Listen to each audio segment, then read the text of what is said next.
Hello, welcome to Inside Live, IT Experts Take. I'm Mike Moore, your host for today, as we travel through the looking glass and into the world of cybersecurity to talk a little bit about bolstering security operations through managed XDR. So fortunately for you, joining us at home, we've got a couple of our very own subject matter experts who actually played key roles in the development of Insight's very own managed XDR solution and also support the teams that run that solution. So to my virtual left, we've got Mr. Jeremy Nelson, who's a frequent flyer here on Insight Live, who is also the Director of Advisory and Managed Security Services here at Insight. So Jeremy, welcome back to the show.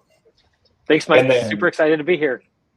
Glad to have you. And joining us for a very first time, debut, very special guest, we have who is also actually aspiring to beat Jeremy's frequent flyer accumulation of points here in the near future. Is our Senior Vice President of Product Infrastructure and Managed Services, Mr. Stephen Moss. Stephen, welcome to the discussion. Thank you, Mike. Nice to be here, and it's going to be a lot of fun competing with Jeremy. Yeah, Jeremy's good for all those frequent flyer programs, so he's a tough one to beat, although I think you can do it, Stephen. So for those joining in, due to the live nature and the power of the platform, we can hear all your thoughts and comments and questions through the comments below. So feel free to put those in. We would love to answer those real time for you. If someone decides to throw a real hard ball and plays a game of Stump the Chump with us, you may just win a follow-up with one of our security consultants or architects, but we will do our best to answer anything and everything that comes through. So without further ado, let's go ahead and dive right in. Jeremy, I'm going to come to you first. Let's talk about some of the basics. How about what is managed XDR? Well, what a great way to kick this off, because just making sure that we're coming from the same place, we're building off the same foundation, right? So, before I even get into managed XDR, I think we have to look a little bit at the history, right? So what is XDR and where did we come from? So I've been in this industry for a long time. It's amazing the evolutions that I've seen over the extent of my career. But we started off with antivirus, right? Where we're all pretty familiar with that concept, where it's a software package that's loaded onto an endpoint that's got a huge catalog of various different threats, but it was all very hyper focused around specific binaries. And it had these libraries where it looked for specific binaries that met criteria within this library, and then it would basically respond to those as it saw them either downloaded at rest or in execution on the endpoints that they were protecting, right? So the next evolution of that was into this more endpoint detect and respond type of an environment, right? So EDR. Again, it's basically just the next evolution of an endpoint protection platform. But now, instead of relying on libraries, it's now looking at various different heuristic behaviors of different applications and behaviors of the overall endpoint itself, and being able to then alert to and respond to potential threats that may be taking place within the sphere of that endpoint, right? And so now, but again, if we really kind of boil that back, is it is still hyper contained and hyper focused around the endpoint itself. So now the next evolution of that is XDR, extended detect and respond. And now we're bringing in the entire ecosystem, right? Now we're combining things like SIMs together. Now we're bringing in the different aspects of network-based security monitoring, visibility, and control points. And we're tying that, we're looking at email, right? When we recognize that one of the primary entry points of most threat actors these days is through something as simple as email. Now we're kind of looking at this as a holistic picture of what's happening within our IT environment through the lens of security and threat actor activity. And so that's what XDR does, is we bring it all together into a centralized control point that allows us to automate detection and response activities. Managed XDR is just that next add-on, right? Now we're actually looking at taking that into a managed state so that you have 24/7 subject matter experts, security analysts and specialists who are eyes on glass every minute, every second of the day, watching for different events to occur and actively incorporating and working within the framework of the XDR platform to ensure that threats are identified, contained, eradicated, and infrastructure recovered as quickly as possible. So there's the foundation. How did I do? Perfect. I will give you 10 points. I'll give you an extra point because you actually covered the abbreviations, because I forgot to do that in the intro. But yeah, I love that you talked about how it complements existing endpoint technologies, how it gives you a holistic view of the environment, which is critical. But also talking managed XDR, how it starts to get into the people and the process component too. It's not just a tool, right? So as we look at incorporating managed XDR into a modern business or cybersecurity strategy? You mentioned some of the threats and threat actors that we have today, but why is it so critical for a managed XDR solution to get that type of visibility for response? I don't want to take all the airtime, but I do, like, I've been dying for this question, I'll be honest with you, because I don't think it necessarily translates to maybe what everyone's thinking about. Because I think when most organizations think about a managed XDR solution, it's all about cost management. And don't get me wrong, that is a huge component of it, right? Being able to leverage the investment in, especially in high cost security analysts that are monitoring this eyes on glass 24/7, right? By being able to spread that across multiple different organizations that are buying into a cumulative service, right? So it's basically the same value proposition as a cloud service that I think we've all kind of embraced and we've seen expand and grow over the past, decade or so. But one of the things that I see, when I'm talking with different leaders, when I'm looking at the things and the services that we provide, is that it's alert fatigue, right? So even if you are building out your own 24/7 organization, that you have those high skilled security analysts that are 24/7 on glass, what ends up happening is that you tend to have just enough to cover the overall around the clock monitoring and support. But the amount of alerts that continue to happen inside of these environments is still fairly significant. And it's really easy for a small team to kind of get fatigued by the amount of alerts, and they become less aware, they become less responsive, right? Because it's just another one. It's just another one. Whereas when you add the broad scale of a large managed service organization behind it, you don't necessarily run into some of those same fatigue challenges. Not to mention you can start to leverage automation and other intellectual property that's typically developed inside those managed security organizations. So it isn't just purely you're buying the human horsepower to be able to run this operation, but you're leveraging innovation and intellectual property development that helps to analyze, rationalize, and really consolidate those alerts down to just the core technology or core events that actually need to be investigated and potentially actioned. Yeah, and Stephen, any thoughts that you want to add to that? No, I think, I'll add just a little bit because apparently there's a scoreboard that you're keeping, Mike. So, I'm going to try to help a little bit.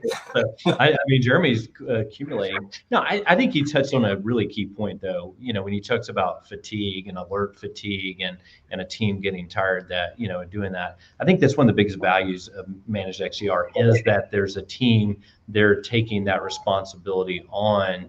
And it doesn't mean that a client's not engaged in the process. Sometimes it sounds like it's abstracted, but you need that front end of someone taking care of this every day, 24 hours, 365. The bad guys never sleep, right?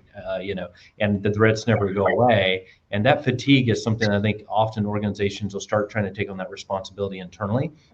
And it starts out just as crisply as Jeremy noted, right? It's crisp, it's responsive, and then the next thing you know, they kind of get more fatigued and it gets harder to keep it up. But one side of it is the human fatigue. The other side is also sharpening the skills, though, because you're also getting quickly into, well, what do I do next, right? Just because I got an alert and I said something's on an endpoint or something suspicious, knowing how to actually approach that is something that literally continues to change and evolve. Jeremy touched on the automation side. I'm talking still on the human side of it. You still got to have someone a lot of times stop and investigate, and having the skills and the capability to do that. And sometimes that's a combination of very hardcore technical skills, but also there's a human touch and element that goes with it as well. And when you're working with a rightly scaled managed XDR provider or service provider, they're thinking about both of the things at the same time. These impact human beings, they impact all of us when these things happen. And so they're trying to make sure, hey, number one, let's take care of the detection of the event. Number two, what are the technical skills to respond? And number three, we're working with human beings often on the other end, because Jeremy said a mouthful. He said it started often with endpoints and emailing that. Well, you're involving human beings. So I think those three things come together when a managed XDR provider is doing their job the right way. Oh my gosh, Stephen, I'm sorry, I don't mean to interrupt you, Mike, but that just really spoke to my heart. Because, when I think about the organizations that I lead around managed security, one of the biggest things that we have to take into account is constantly making sure that we have teammates that are going out actively engaged and developing their skill base, going through trainings, being engaged in the overall cybersecurity community as a whole, and continuing to develop and enhance those skills. And it's something that we have to build into our business model in order to be able to continue to support that. And if you're running too lean, it's really difficult to justify taking somebody off the desk in order to be able to go out and develop those skills. Yeah.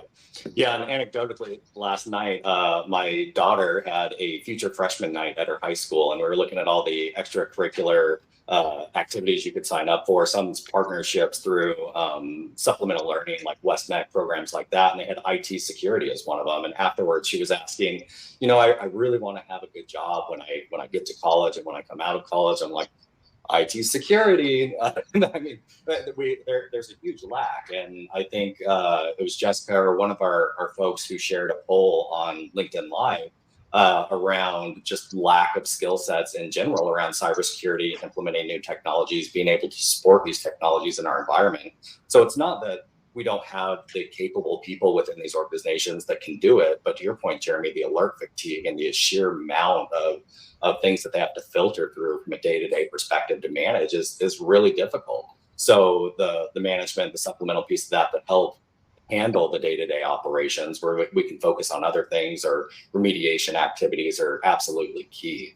And I know we had talked a little bit about this being one aspect of it, right? It's the tool set. We've got some of the people in process when we tie in managed XDR, but talking about XDR, it's really the detection and response. So, I mean, there's a lot that we can do to get ahead of it, to prepare for this. And there's a lot of things that we need to take into account in cybersecurity strategy holistically. So when we're looking at more of a cybersecurity program all up, what should be some of the things that we're looking at as well that while XDR may help us detect and respond to those situations, that help us kind of prevent those in the first place?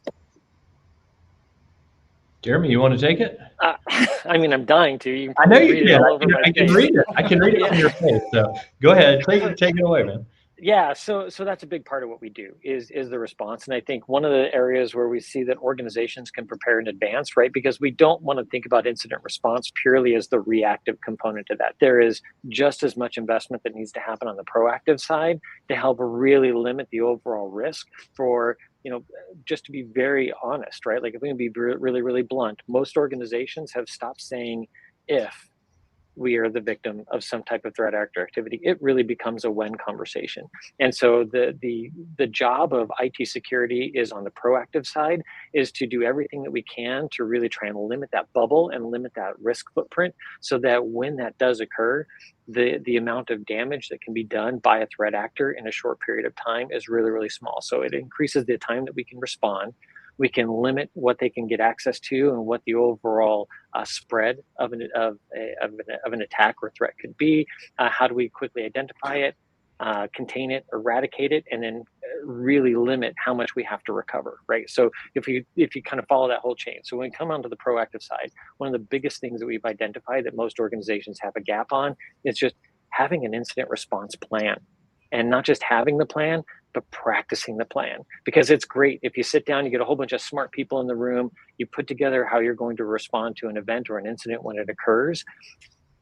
But if you just kind of shelve it and put it away and you don't practice it, when the time comes, you're scrambling, right? Like you're disorganized, and that disorganization gives the threat actor more time to continue to kind of carry out whatever nefarious activities they have within your environment. So having the plan, knowing the plan, and practicing the plan are probably some of the key things that we see to outside of just the tooling and building out the XDR team to be able to monitor and keep eyes on the infrastructure 24/7, but just knowing that when the time comes, you know how to respond to an event. Yeah, perfect. And I know we've talked about asset management, patching, vulnerability management. These are all their key components as well as to the prevention of attacks and hopefully mitigating those attacks for not the if, but when, but making sure we have great programs in place and policies ahead of that prior to the detection and response. And you did mention email and integration with XDR platforms into the various different types. We know phishing and human error is one of the number one reasons that attacks or security events happen within an organization. The hopes would be that a managed XDR solution could identify that based off of all the integrations it has, looking at binaries, baselines, how users are behaving, and be able to mitigate that in its tracks before it becomes a breach or a ransomware incident. So maybe we could talk about some of the XDR platforms and what clients are really looking for, what our partners are doing, what we're doing from a managed XDR perspective. If someone's looking to go the managed XDR route or XDR in general, what are some of the features that we should be looking for in an XDR platform that are really going to take security operations to that next level? Go ahead, Jeremy. Oh man. It's so good. So here's really the conversations that I typically have, Mike, is it really revolves around completeness of ecosystem, right? So I think one thing that you really touched on that's super important to understand is that a tool is only as good as it's designed and implemented, right? So if we're thinking about an XDR platform, really looking for all those different types of vectors where we can actually collect telemetry data about the infrastructure and what's happening on a second by second, like real time basis, right? So number one, making sure that not only that the XDR platform has the integrations into all the different aspects of your ecosystem to make sure that you have a complete picture of what's happening across endpoints, across mobile devices, inside the network, in your cloud tenancy, in your email, right? All these different ways that different threat actors can potentially try to worm their way into our environments, right? So number one is making sure that the XDR platform has the integrations that you need to be able to cover your specific infrastructure. I think the next big one that kind of comes into play is how are they innovating? Like, so when we're starting to talk about some of these innovations that we're seeing XDR platforms that, now that they've got this large collection of data that they've amassed about the telemetry and ongoing operations of the infrastructure the next natural question is that when you have a big pool of data, what do you overlay on top of that? You bring AI into the mix. And we're talking about like, how do we filter down? How do we get to the most relevant types of activities so that the limited resources that we have can action them effectively? AI is a great way. So we leverage that data as a way for us to, or as an enabler for AI to help accelerate and bring efficiencies to overall AI SecOps. And then the next one is as we're starting to think about like, yes, this is a detect and respond type of an infrastructure or a tooling. So automation and orchestration is a big part of that. But how do we potentially even get outside of the box of some of the traditional tools that we think about, even within XDR, right? So we mentioned endpoints, we talked about network, we talked about cloud, we talked about email. All those can be used as ways to potentially respond, contain, and eradicate these different threats. But what about data protection? Data protection is the next line of defense within this overall chain of cybersecurity best practices. And so how do we think about like some of the platforms are starting to integrate in with different data protection platforms so that we are not only optimizing the visibility of activity within the environment, but we're optimizing, ensuring that we have those real-time backups, right? We basically grade and rank the different criticality of different systems and data sets that we have, and we're managing those RTOs and RPOs to make sure that we have immutable backups at a frequency that when something does occur, once we've eradicated the overall threat, our ability to restore to a point that meets those RTOs and RPOs is where it needs to be. So that's, again, some of the features I think are existing, but also kind of looking at the overall roadmap and vision, because this is still new, right? Like cybersecurity, yeah. I think you brought this up at the beginning of the call, or actually I think it was Steven, is that the bad guys never sleep. Like they're constantly out there innovating. This is big business now. You look at some of the numbers that are being published, right, as far as like the amount of dollars that are being paid out in ransoms. This is massive. Like it's a massive economy. And so they're always looking for new ways as a service, and they're using AI as well, right? So we've got to use the tools that it's an arms race. Yeah. It's literally an arms race. And so, the XDR has to grow and evolve and develop. And I think that's really what you want to see, is somebody who is investing and continuing to kind of push the envelope and bring new services and capabilities in. Yeah, I want to double down on two of them because he hit them. But I want, number one, don't be afraid of the AI component as it goes to it. I see some folks kind of go, well, how is AI being applied to that? I think most of the time the telemetry really is metadata. So there should be no one's concern about that. I'll call it this way. The robots through AI can move a lot faster than even an army of resources looking at screens. So make sure you know that about XDR and anybody that's doing managed XDR. And the second thing is that data protection. If you're sitting here going after managed XDR and you're not or have not handled your data protection, you literally might be out of order. You need to be doing them at least at the same time, or you need to almost have data protection before, because I tell you, without without that data protection environment being set up. So Mike, when you ask that question about that halo, I just want to double down on those two elements, because that's sometimes what I run into. People are like, well, how does AI, are they inspecting my data? No, it's most of the time metadata. And the second one is data protection. People talk about pen test all the time and all these other things. Yes, yes, yes, yes. But without data protection, you have a massive vulnerability yourself in your strategy, no matter who you are. DR, VCP planning, risk management, that data protection has to go with any XDR managed XDR environment. Yeah, I love it. I love both of those answers and complemented quite nicely. So I'll put some points on the board for you as well, Stephen. Thank you. I also wanted to double down or triple down on the whole strategy you talked about, Jeremy, talking about data protection as well and disaster recovery. Because we're talking holistically cybersecurity, right? And we're seeing more and more hope for organizations because of the tool sets, because of the processes that they have in place, where if ransomware does happen to hit one of your data lakes or some application or something within your environment, if you have a good data protection plan, you have these tools in place, we can either mitigate that or we can recover the infrastructure, and we're not paying ransom. So, having the right policies, procedures, tools in place gives organizations a lot of hope, where if or when they are a victim of attack, we're able to recover that data that could be sensitive application, customer data that could potentially damage reputation and everything else, all the FUD, the fear, uncertainty, and doubt out in the market. So it's nice to see that there is light at the end of the tunnel with these types of situations, and as our clients mature their cybersecurity strategy. And the AI component, obviously huge. One thing that I love about it is the baselining of endpoint behavior, which comes into the AI and machine learning aspect of it. So like if a John Smith connects to the network, he works in HR, he accesses these applications on a daily basis, talking to these regions. If he starts doing something abnormal, like talking directly host to host to other computers, that's where these XDR solutions really shine, right? Where you can get ahead, detect anomaly behaviors within your environment. So super powerful stuff. Yeah. And one thing there, Mike, I think, you hit something that's near and dear to my heart, right? Because I don't want to say ex-network guy, but we'll just say like legacy network guy, is the behavioral analytics, right? So I think as we look inside of these bubbles, lots of people tuning in are probably thinking like, oh, well, I can do that with tool X, or I can do that with tool Y. And I think really the power of this comes to, this is where we orchestrate it all together. This is where we actually bring it all underneath one umbrella. We start to capture that data into a centralized location, and being able to look at the overall threat landscapes through a single lens instead of through 15 or 20. Because I think everything that we've talked about, it's not that new, right? Like we've been doing it, but we've been doing it in silos. What's new is the way that we bring it together. We create holistic visibility, but then we overlay it with automation and orchestration. I love it.